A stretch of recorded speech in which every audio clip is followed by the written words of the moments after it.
Good morning students. बेटा आज हम एंडोक्राइन का नेक्स्ट लेक्चर डिस्कस करेंगे, लेक्चर नंबर 8। ठीक है, कल के लेक्चर में हमने थायराइड ग्लैंड से रिलेटेड डिजीज के बारे में डिस्कस किया था। ठीक है, अब आज हम डिस्कस करेंगे एक तो थायरोकैल्सिटोनिन हार्मोन जो सी सेल से स्रावित होता है। थायराइड ग्रंथि की सी सेल से जो हार्मोन स्रावित होता है थायरोकैल्सिटोनिन, वो डिस्कस करेंगे। और एक डिस्कस करेंगे पैराथायरॉयड ग्लैंड। ठीक है, पैराथायरॉयड ग्लैंड। तो पहला देखते हैं कैल्सिटोनिन। ठीक है, थर्ड हार्मोन देखते हैं थायरोकैल्सिटोनिन।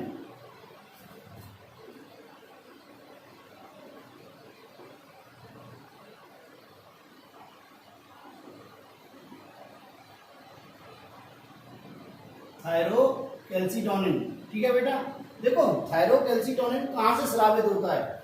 थायरोकैल्सिटोनिन सी सेल से, सी सेल्स, थायराइड ग्रंथि की जो सी कोशिकाएं या उन्हें बोलते हैं पैराफॉलिकुलर सेल्स।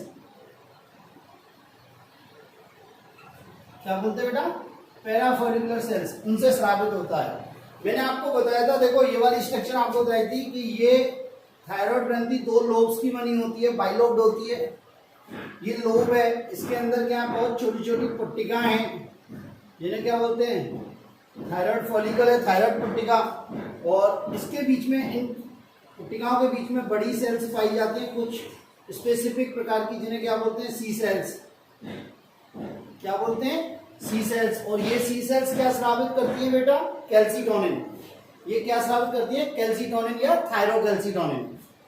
मेरी बात क्लियर है? देखो ये कैल्सिटोनिन होता है ना, ये थायरोकैल्सिटोनिन या कैल्सिटोनिन, ये क्या होता है? इसमें आयोडीन नहीं होती, ये आयोडीन फ्री है, इसमें आयोडीन नहीं होती, आयोडीन नहीं पाई जाती।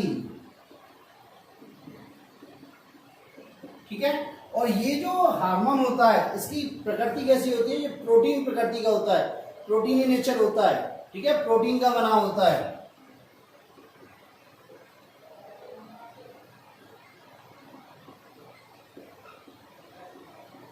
ठीक है, अब देखते हैं कि थायरोकैल्सिटोनिन का मेन कार्य क्या है।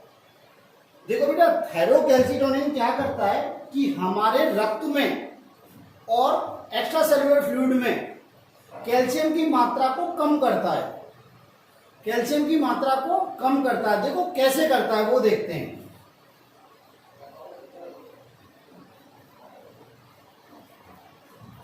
ये क्या करता है थायरोकैल्सिटोनिन?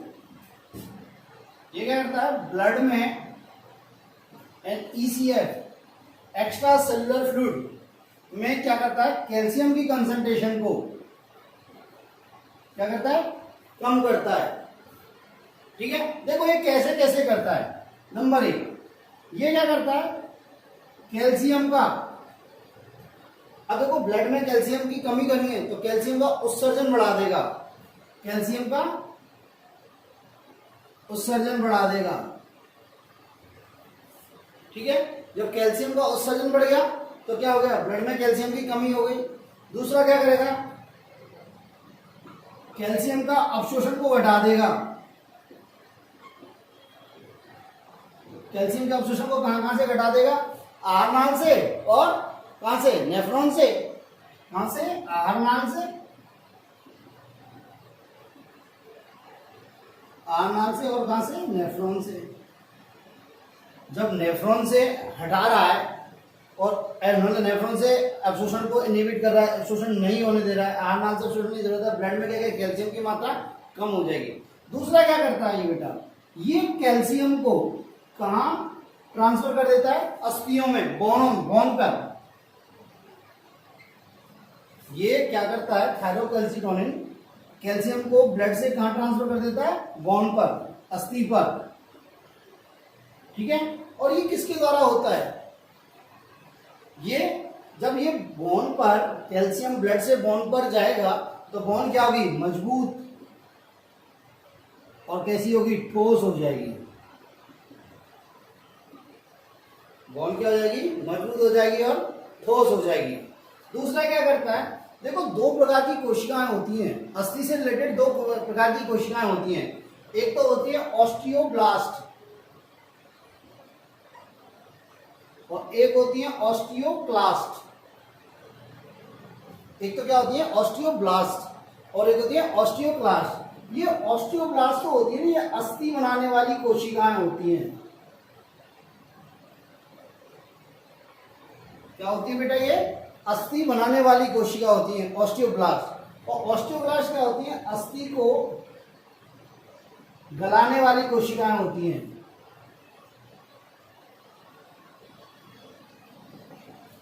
क्या ऑस्टियोब्लास्ट क्या होती है? अस्थि बनाने वाली कोशिका होती हैं। क्या होती है बेटा? अस्थि बनाने वाली कोशिका होती हैं। और ऑस्टियोक्लास्ट क्या होती है? अस्थि को गलाने वाली कोशिका होती हैं। तो ये क्या करता है? थायरोकैल्सिटोनिन, ये ऑस्टियोक्लास्ट होता है ना, इसकी क्रिया को संदमित कर देता है।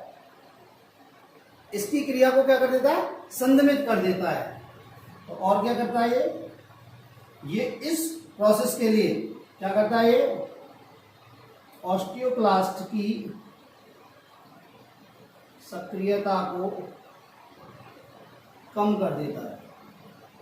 जब ऑस्टियोक्लास्ट की सक्रियता कम हो जाएगी तो हमारी अस्थि गलेगी नहीं, अस्थि नहीं गलेगी। मेरी बात क्लियर है? मतलब अस्थि पे क्या होगा? कैल्शियम का डिपोजिशन होगा, कैल्शियम का जमाव बढ़ता जाएगा और कैसी हो जाएगी? अस्थि मजबूत हो जाएगी और ठोस हो जाएगी। दोबारा सुन लो। थायरोकैल्सिटोनिन, थायरोकैल्सिटोनिन कहां से निकलता है? थायराइड ग्रंथि की पुट्टिकाओं के बीच में उपस्थित सी सेल से निकलता है, जिन्हें और क्या बोलते हैं? पैराफॉलिकुलर सेल्स भी बोलते हैं। क्या बोलते हैं? Parafollicular cells. इस कैल्सिटोनिन में आयोडीन नहीं होती। जैसे T3 T4 में आयोडीन होता है, ऐसे इसमें आयोडीन नहीं होती। ये इसकी नेचर कैसी होती है? प्रोटीनियस होता है, प्रोटीनिया होता है। ठीक है। नेक्स्ट, इसका मेन कार्य क्या होता है? ब्लड या ECF से कैल्शियम की मात्रा को कम करना। ठीक है, इसका मेन ऑब्जेक्टिव है। तो ये कैसे कर सकता है? कैल्शियम का उत्सर्जन बढ़ा के। क्या बेटा?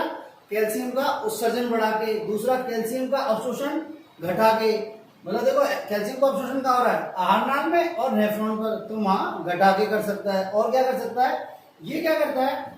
कैल्शियम को ब्लड से कहां ट्रांसफर कर देता है? अस्थि पर। कहां ट्रांसफर कर देता है? अस्थि पर। जिससे अस्थि कैसी होती है? मजबूत एवं ठोस हो जाती है, मजबूत एवं ठोस हो जाती है। और क्या करता है ये ऑस्टियोक्लास्ट, जो अस्थि को गलाने वाली कोशिकाएं या अस्थि भक्षण कोशिकाएं, इनको और क्या कह सकते हैं? अस्थि भक्षण कोशिका की सक्रियता को क्या कर देता है? कम कर देता है। अस्थि भक्षण कोशिकाओं की सक्रियता को कम कर देता है, जिससे अस्थि गलेगी नहीं। अस्थि गलेगी नहीं तो क्या होगा? वहां से अस्थि से कैल्शियम ब्लड में नहीं आ पाएगा। तो ये आपका थायरोकैल्सिटोनिन। क्या है बेटा? थायरोकैल्सिटोनिन। नेक्स्ट आता है पैराथायरॉयड ग्लैंड। नेक्स्ट आती है आपकी पैराथायरॉयड ग्लैंड। थर्ड नंबर की ग्लैंड आती है पैराथायरॉयड ग्लैंड। हमने पिट्यूटरी और थायरॉयड ग्लैंड के बाद आती है पैराथायरॉयड ग्लैंड।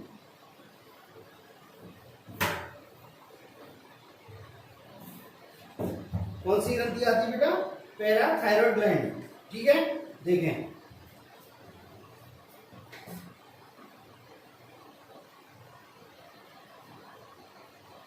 पैराथायरॉयड ग्रंथि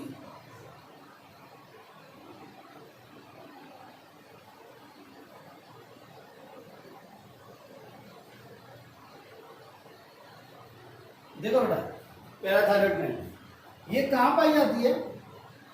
कहां पाई जाती है? ये क्या पाई जाती है? जो थायरॉयड ग्लैंड है उसकी डॉर्सल सरफेस पर पाई जाती है। थायरॉयड ग्लैंड की क्या पाई जाती है? डॉर्सल सरफेस पर। तो ये कहां पाई जाती है? थायरॉयड ग्लैंड की डॉर्सल सरफेस पर पाई जाती है। क्या बेटा? ये कहां पाई जाती है? थायरॉयड ग्रंथि की डॉर्सल सरफेस पर पाई जाती है, मतलब पृष्ठ सतह पर पाई जाती है। क्या बेटा? किस पर पाई जाती है? पृष्ठ सतह पर पाई जाती है। संख्या में कितनी होती है? 2 होती हैं। ये कहते हैं पृष्ठ सतह या पिछली सतह, पृष्ठ सतह लिख देती है। संख्या में कितनी होती है? 2 जोड़ी।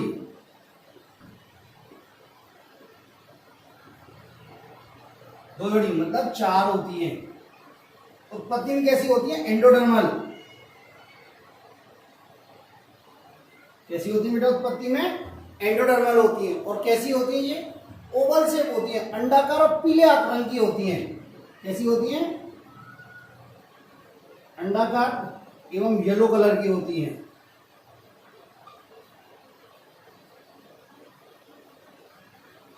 येलो कलर की होती हैं। ठीक है, देखो कैसे होती है इनकी स्ट्रक्चर। ये हमारी थायराइड ग्लैंड है,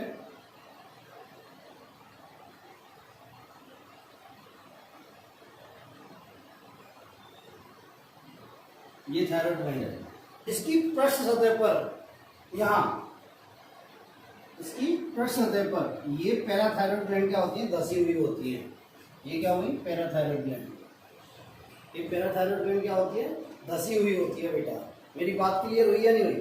ठीक है, तो पैराथायराइड ग्लैंड कहाँ पाई है, थायराइड ग्लैंड की पिछली सतह पर या डॉर्सल सरफेस पर पाई जाती है। उत्पत्ति में कैसी होती है, एंडोडर्मल होती है। संख्या में कितनी होती है, 2 जोड़ी मतलब 4 होती है। ठीक है, और ये कैसी होती है, छोटी होती है या छोटी अंडाकार एवं येलो कलर की होती है। कैसी होती है, येलो कलर की। देखो बेटा इस थायराइड ग्लैंड से, सॉरी इस पैराथायराइड ग्लैंड से एक हार्मोन स्रावित होता है जिसे पीटीएच या पैराथार्मोन कहते हैं। पैराथार्मोन कहते हैं, इसे क्या बोलते हैं, पीटीएच, या क्या बोलते हैं, पैराथार्मोन। क्या बोलते हैं बेटा, पैराथार्मोन। इसे कॉलिक हार्मोन भी कहते हैं। इसे और क्या बोलते हैं बेटा, कॉलिक हार्मोन भी कहते हैं। क्या बोलते हैं बेटा, कॉलिक हार्मोन भी कहते हैं। ठीक है, देखो बेटा पैराथार्मोन ये कैल्सिटोनिन के विपरीत काम करता है। पैराथार्मोन कैल्सिटोनिन के विपरीत कार्य करता है। तो इसका देखो कैल्सिटोनिन का कार्य क्या है, ब्लड से कैल्शियम की मात्रा को कम करना। और इसका काम क्या होता है, इसका उसका उल्टा मतलब ब्लड में कैल्शियम की मात्रा को बढ़ाना। ब्लड में कैल्शियम की मात्रा को बढ़ाना। तो पैराथार्मोन का मेन कार्य क्या होता है, रक्त में कैल्शियम की मात्रा को बढ़ाना। क्या बेटा, रक्त में कैल्शियम की मात्रा को बढ़ाना। ठीक है, तो ये कैसे करता है, देखो इसका कार्य क्या है। एक तो ये इसका ये मेन उद्देश्य है। तो ये क्या करेगा, पीटीएच क्या करेगा बेटा, कैल्शियम की मात्रा को तो बढ़ाएगा रक्त में, और फॉस्फेट आयन की मात्रा को घटाएगा। फॉस्फेट आयन की मात्रा को घटाएगा। तो देखो कैसे करेगा ये, पीटीएच कैसे कार्य करेगा। तो पीटीएच का कार्य देखते हैं अपन, पीटीएच का कार्य देखते हैं, देखो कैसे करेगा। देखो ये क्या करेगा, जो हमारी बोन है, जो हमारी अस्थि है, उनका डीमिनरलाइजेशन करेगा। उनका क्या करेगा, डीमिनरलाइजेशन करेगा। ठीक है, तो क्या करेगा, increase the demineralisation of bone, मतलब अस्थियों को गलाने, अस्थि की जो गलाने की प्रक्रिया है उसको बढ़ाएगा। अस्थि को गलाने की प्रक्रिया को, मतलब अस्थि के गलाने की प्रक्रिया को क्या करेगा, ये बढ़ाएगा। बेटा बात मेरी समझ में आई, मतलब अस्थि के विघटन को बढ़ाएगा। अस्थि के विघटन को बढ़ाएगा। क्या करेगा ये, अस्थि के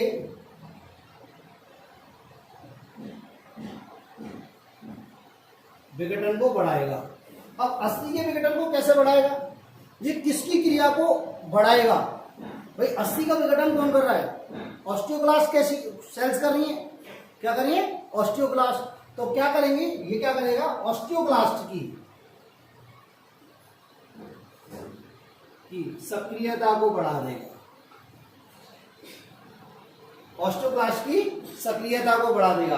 अब जब ऑस्टियोक्लास्ट की सक्रियता बढ़ गई तो कोशिकाओं का क्या होगा, कोशिका गलने लगेंगी, सॉरी अस्थियां गलने लगेंगी। क्या, अस्थियां गलने लगेंगी। जब अस्थियां गलेंगी तो अस्थियां में क्या है, कैल्शियम, और कैल्शियम अस्थियों से कहाँ आने लगा, ब्लड में आने लगा, ब्लड में आने लगेगा या एक्स्ट्रा सेलुलर फ्लूइड में आने लगेगा। मेरी बात समझ में आई? ठीक है, एक बात सुनो आप मेरी बात, जो कैल्शियम होता है ना, कैल्शियम ये 99% कहाँ होता है, अस्थियों में, और 1% सिर्फ किसमें होता है, ब्लड में। किसमें होता है, ब्लड में। तो सबसे ज्यादा कैल्शियम कहाँ, बोन में है। तो जब बोन गलेगी, भाई ऑस्टियोक्लास्ट क्या है, अस्थि भक्षण कोशिका है। जब ऑस्टियोक्लास्ट की सक्रियता बढ़ जाएगी तो अस्थियों का क्या करेंगी, भक्षण करेंगी, अस्थियों का तोड़ेंगी, एक तरह से अस्थियों को गलाएंगी। गलाएंगी तो वहां से कैल्शियम कहाँ आएगा, ब्लड में। तो बढ़ रहा है नहीं बढ़ रहा है, बढ़ रहा है। दूसरा क्या करेगा, ये कैल्शियम का अवशोषण बढ़ा देगा। क्या कर देगा ये, कैल्शियम का अवशोषण बढ़ा देगा। कहां से, आहार नाल से और नेफ्रॉन से।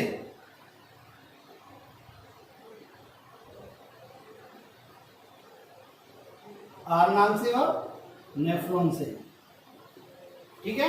कैल्शियम का अवशोषण बढ़ा देगा। और क्या करेगा बेटा, नेक्स्ट ये क्या करेगा, कैल्शियम के उत्सर्जन को घटा देगा।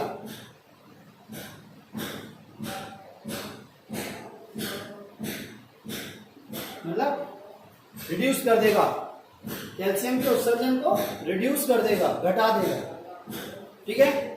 तो पैराथार्मोन का मेन कार्य क्या होता है, ब्लड में कैल्शियम की मात्रा को बढ़ाना, ब्लड में कैल्शियम की मात्रा को बढ़ाना। तो ये क्या करेगा, डीमिनरलाइजेशन करेगा। डीमिनरलाइजेशन कौन, मतलब बोन पे जो मिनरल्स हैं उनको हटाएगा। डीमिनरलाइजेशन मींस हटाना, रिमूव करना, ठीक है। तो ये क्या करेगा, डीमिनरलाइजेशन कैसे करेगा, अस्थि के विघटन को बढ़ाएगा, अस्थि के विघटन को बढ़ाएगा। अस्थि का विघटन कैसे बढ़ेगा, ऑस्टियोब्लास्ट की एक्टिविटीज बढ़ेगी तब। क्या बढ़ेगी, ऑस्टियोब्लास्ट की सक्रियता बढ़ेगी जब। अब ऑस्टियोब्लास्ट की सक्रियता बढ़ेगी तो ये क्या करेंगी, ये कोशिका क्या करेंगी, अस्थि का भक्षण करेंगी। जब अस्थि का भक्षण करेंगी तो क्या, भक्षण करेंगी या गलाएंगी, गलाएंगी तो क्या, कैल्शियम बाहर आएगा और कैल्शियम वहां से कहाँ आएगा, ब्लड में, ठीक है। नेक्स्ट कैल्शियम के अवशोषण को बढ़ा देंगे। ये पीटीएस क्या करेगा, कैल्शियम के अवशोषण को बढ़ा देगा। कहां से, आहार नाल से और नेफ्रॉन से, आहार नाल से और नेफ्रॉन से। दूसरा कैल्शियम के उत्सर्जन को घटा देगा। नेफ्रॉन में जो कैल्शियम मूत्र के वायु उत्सर्जित हो रहा है उसको क्या कर देगा, ये घटा देगा, कैल्शियम के उत्सर्जन को घटा देगा। तो हमारे क्या हुई, ब्लड में कैल्शियम की मात्रा बढ़ गई, ब्लड में कैल्शियम की मात्रा बढ़ गई, ठीक है। नेक्स्ट पॉइंट हमने क्या बताया कि बेटा जो कैल्शियम होता है ना वो ब्लड में कितना होता है, सिर्फ 1%, और 99% 99% कहाँ होता है, बोन पर, कहाँ होता है, बोन में, ठीक है। तो नेक्स्ट एक बात और सुनो, अब देखो बेटा ये ब्लड में जो कैल्शियम बढ़ गया, यहाँ देखो ये ब्लड में जो कैल्शियम बढ़ गया है,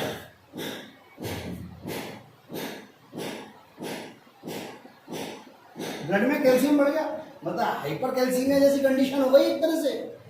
तो इस कैल्शियम को कौन, ऑस्टियोब्लास्ट कोशिका, क्या, ऑस्टियोब्लास्ट कोशिका यूज करती हैं। इस कैल्शियम को कौन करती है,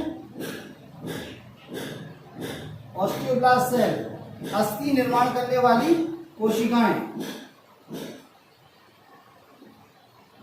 अस्थि निर्माण करने वाली कोशिकाएं कौन करती है, अस्थि निर्माण करने वाली कोशिकाएं यूज कर लेती है। किसकी उपस्थिति में, विटामिन डी की उपस्थिति में।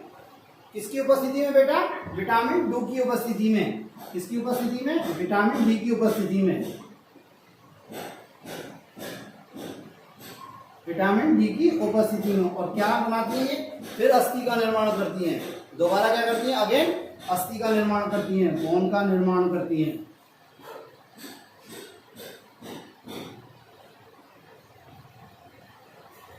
बात मेरी समझ में आई। क्या हुआ भाई, इस प्रोसेस के द्वारा हमारे ब्लड में क्या हुई, कैल्शियम की मात्रा बढ़ गई। अब भाई ब्लड में कैल्शियम की मात्रा बढ़ गई तो ये कैल्शियम का क्या होना चाहिए, यूटिलाइजेशन होना चाहिए। तो इसको क्या कहते हैं, ऑस्टियोब्लास्ट कोशिकाएं जो अस्थि निर्माण करती हैं वो विटामिन डी की उपस्थिति में इसको क्या करती है, दोबारा अस्थि निर्माण में कार्य ले लेती हैं। दोबारा अस्थि निर्माण में क्या कर लेती है बेटा, काम ले लेती है। बात मेरी क्लियर है। दूसरा क्या करता है, ये पीटीएस रक्त में कैल्शियम को तो बढ़ाता ही बढ़ाता है और फॉस्फेट आयन को घटाता है। क्या करता है, रक्त में फॉस्फेट आयन को घटाता है, रक्त में कंसंट्रेशन को घटाता है। मेरी बात क्लियर है, ठीक है। अब आता है भाई कि ये कैल्शियम का रोल क्या है, हमारे ब्लड में जो ये कैल्शियम आया है इसका रोल क्या है, ये ब्लड में जो कैल्शियम है इसका रोल क्या है। देखो ब्लड कैल्शियम का क्या क्या यूज है। देखो बेटा हमारी जो जितनी भी पेशियां होती हैं, पेशियों में संकुचन इसी के कारण होता है। क्या होता है, पेशियों में संकुचन। तो ये मसल कॉन्ट्रैक्शन मतलब पेशीय संकुचन के लिए आवश्यक है।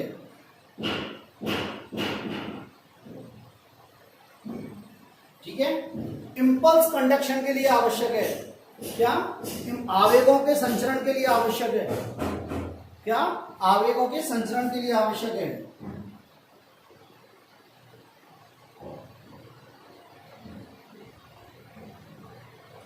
दूसरा क्या है बेटा? रक्त का थक्का बनाने के लिए आवश्यक है।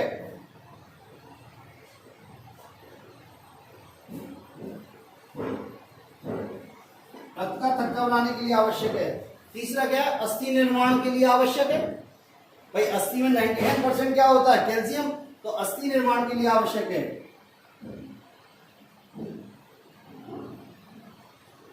बोन के निर्माण के लिए आवश्यक है। और नेक्स्ट क्या है बेटा? ये निषेचन के लिए आवश्यक है। अंडे को निषेचित करने के लिए कैल्शियम की आवश्यकता होती है। तो ये क्या? अंडे के या ओवा के निषेचन के लिए आवश्यक है।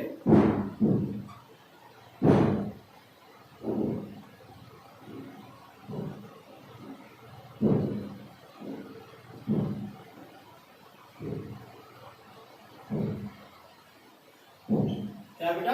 अंडाणु के निषेचन के लिए आवश्यक है। तो ये है हमारे कैल्शियम के मेन कार्य। क्या है हमारे कैल्शियम के मेन कार्य? ठीक है। अब देखो इसको मैं कंक्लूड करूं एक तरह से, तो हमारे शरीर में कैल्शियम का जो नियमन कर रहा है, कैल्शियम का रेगुलेशन कर रहा है, वो कौन कर रहा है? 3 चीजें कर रही हैं। एक तो कौन कर रहा है? थायरोकैल्सिटोनिन। कौन कर रहा है?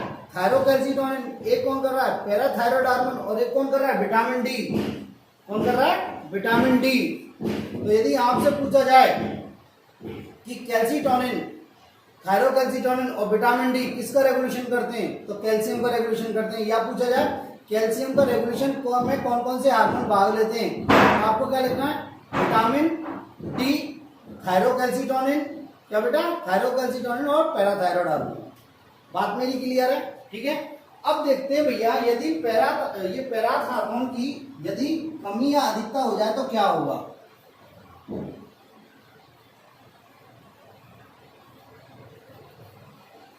पहला देखते हैं, पीटीएच का अल्प स्रावन हो जाए तो क्या होगा।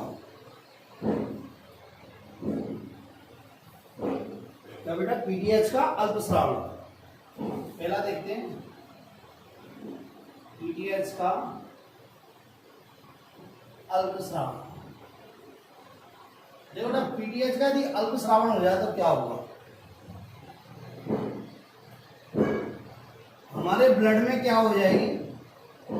कैल्शियम की कमी हो जाएगी। पीटीएच का अल्प स्रावन हो गया तो ब्लड में क्या हो जाएगी? कैल्शियम की कमी हो जाएगी। जब बेटा कैल्शियम की कमी हो गई रक्त में जब कैल्शियम की कमी हो गई तो तंत्रिका और पेशियां क्या होगी? इरिटेट होने लगेंगी। मतलब इनमें अनावश्यक संकुचन होने लगेगा। इनमें क्या होने लगेंगे? अनावश्यक संकुचन।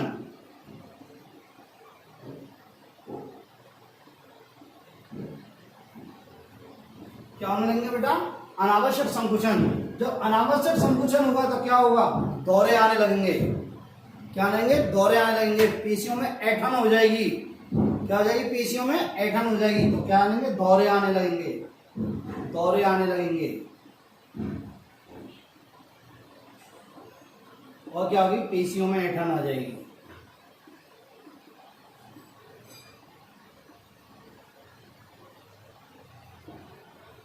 क्या आ जाएगी बेटा? पेशियों में ऐंठन आ जाएगी। मेरी बात समझ में आई? यदि पीटीएच का स्रावन कम हो गया तो रक्त में कैल्शियम की मात्रा कम हो जाएगी। रक्त में कैल्शियम की मात्रा कम हो जाएगी। दूसरी बात, तंत्रिका और पेशियों में क्या होता है? अनावश्यक संकुचन होने लगेगा। अनावश्यक संकुचन होने लगेगा, दौरे आने लगेंगे। क्या लगेंगे? दौरे आने लगेंगे। और पेशियों में ऐंठन होने लगेगी। पेशियों में क्या होने लगेगी? ऐंठन होने लगेगी। मेरी बात समझी? कभी कभी क्या होता है बेटा, देखो जो ऐच्छिक पेशियां होती हैं, जो क्या होती हैं? ऐच्छिक पेशियां।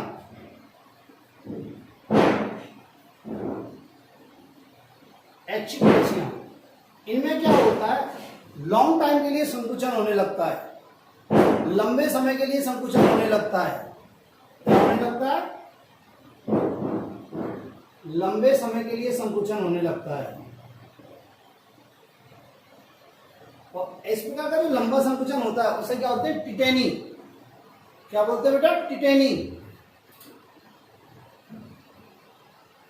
क्या बोलते हैं बेटा? टिटेनी। मेरी बात समझ में आई? आपने पढ़ा होगा कई बार टिटनस, पढ़ा हुआ है टिटेनी।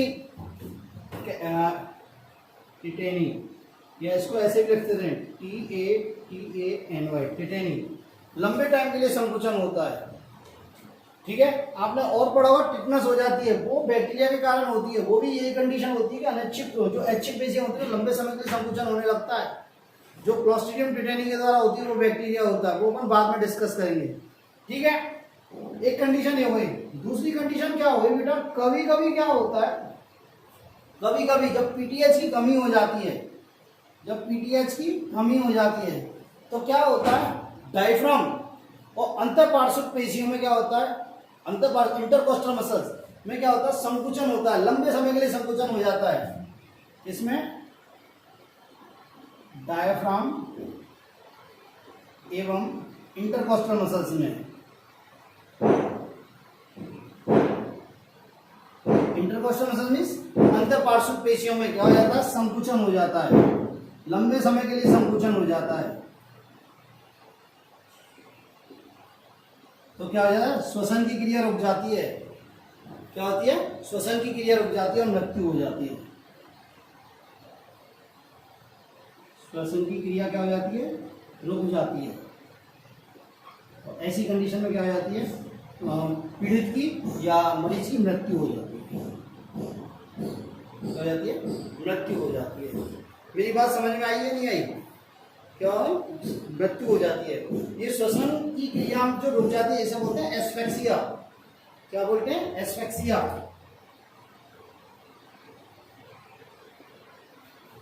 ठीक है बेटा, ये तो हुआ पीटीएच का अल्पस्रावन। अब देखो, यदि पीटीएच का अतिस्रावन होने लग जाए तो क्या होगा?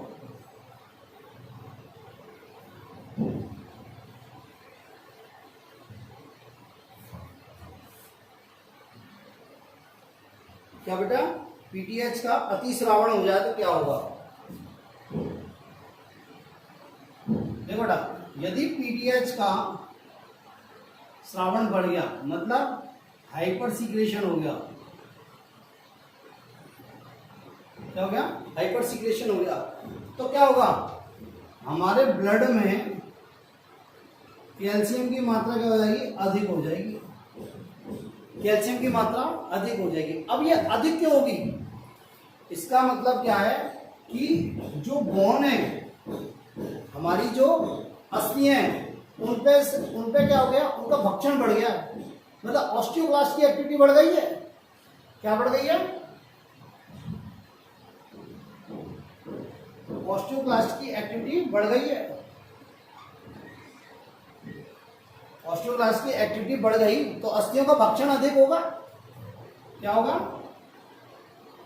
बोन का भक्षण अधिक होगा। जब अस्थियों का भक्षण अधिक होगा तो अस्थियां कैसे हो जाएंगी? कमजोर हो जाएंगी। कमजोर हो जाएंगी। क्या हो जाएंगी? कमजोर हो जाएंगी। और उन पे क्या हो जाएंगे? छिद्रित हो जाएंगी। वो क्या हो जाएंगी? छिद्रित हो जाएंगी। कैसी हो जाएंगी? छिद्रित हो जाएंगी, भंगुर हो जाएंगी। क्या हो जाएंगी? भंगुर, कि थोड़ा सा जोर लगाया टूट गई। और इस कंडीशन को क्या बोलते हैं? ऑस्टियोपोरोसिस। क्या बोलते हैं बेटा? ऑस्टियोपोरोसिस। तो इसे क्या बोलते हैं हम?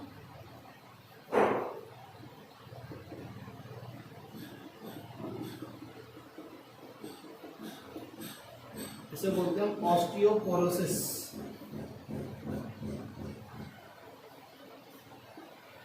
ऑस्टियो मीन्स अस्थि, पोरोसिस मीन्स छिद्र। अस्थियों में छिद्र हो जाना। मेरी बात समझ में आई?